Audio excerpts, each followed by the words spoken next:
Oui, bonjour les amis, nous retrouvons aujourd'hui la lecture du livre des Juges, le chapitre 9. Nous allons lire les versets 1 à 6 pour parler d'Abimélec. Abimélec, le fils de Yéroubal, c'est-à-dire de Gédéon, alla à Sichem trouver les frères de sa mère pour leur parler, ainsi qu'à tout le clan de la maison paternelle de sa mère, et il leur dit « Parlez donc ainsi à tous les propriétaires de Sichem, que vaut-il mieux pour vous? Être dominé par 70 hommes, tous fils de Yéroubal, ou être dominé par un seul homme? Souvenez-vous que je suis moi de vos os et de votre chair. »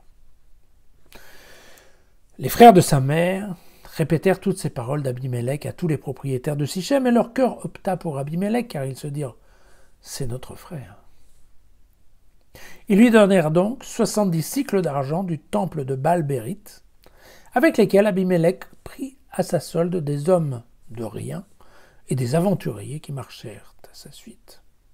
Puis il entra dans la maison de son père à Ophra, et il tua ses frères, les fils de Yéroubal, 70 hommes à la fois.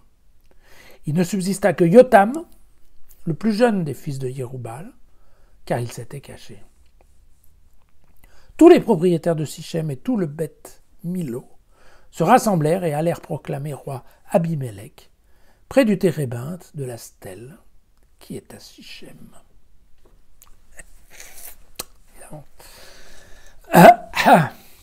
On risque d'être un peu perdu, alors on va revenir un petit peu en arrière. Vous vous souvenez que Dieu est allé chercher un juge qui s'appelle Gédéon. Et il l'a trouvé dans le village d'Ophra, qui est au nord de la tribu de la demi-tribu de Manassé, si vous voulez, celle qui est à l'ouest du Jourdain. D'accord ?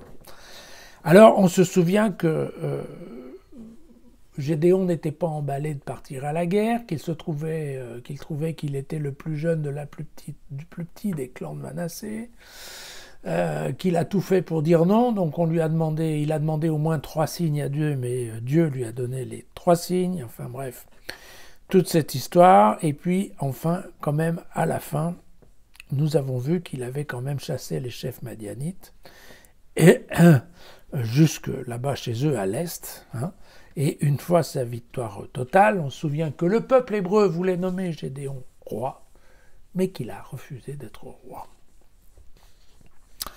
Mais nous avons lu aussi que Gédéon avait eu 70 enfants parce qu'il avait de nombreuses femmes, et qu'il avait aussi, bon, on dirait aujourd'hui une maîtresse, mais c'est plutôt une concubine qui, elle, habitait à Sichem.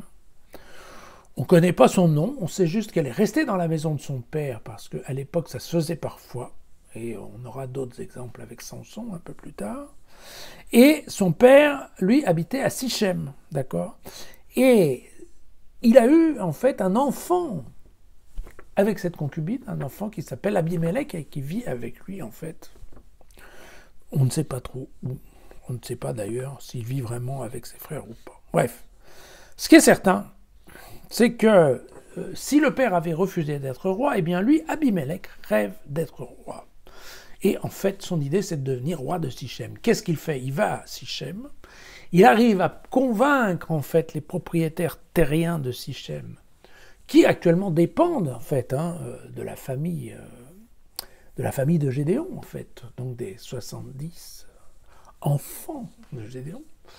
Et lui, il se pointe en disant, écoutez, voyez, vous savez, moi je suis que le demi-frère, vous savez que ma mère, elle est de Sichem, donc en fait, c'est comme si j'étais votre frère à vous. Et donc, qu'est-ce que vous choisissez? Si vous voulez, vous me faites roi, et puis maintenant, après, vous n'avez plus qu'un chef, et c'est moi, et en plus, moi, je suis un de vos frères. C'est quand même mieux que de dépendre de 70 fils de Gédéon. Et donc, ça marche comme ça. Les gens de Sichem lui donnent de l'argent. Il monte une petite troupe de mercenaires, et il va tranquillement tuer ses 70 demi-frères, voilà, à Ophra, voilà. Et alors à peu près tous, c'est-à-dire en fait à peu près tous ses demi-frères, sauf le plus jeune, le fameux Yotam, qui lui avait réussi à se cacher, voilà.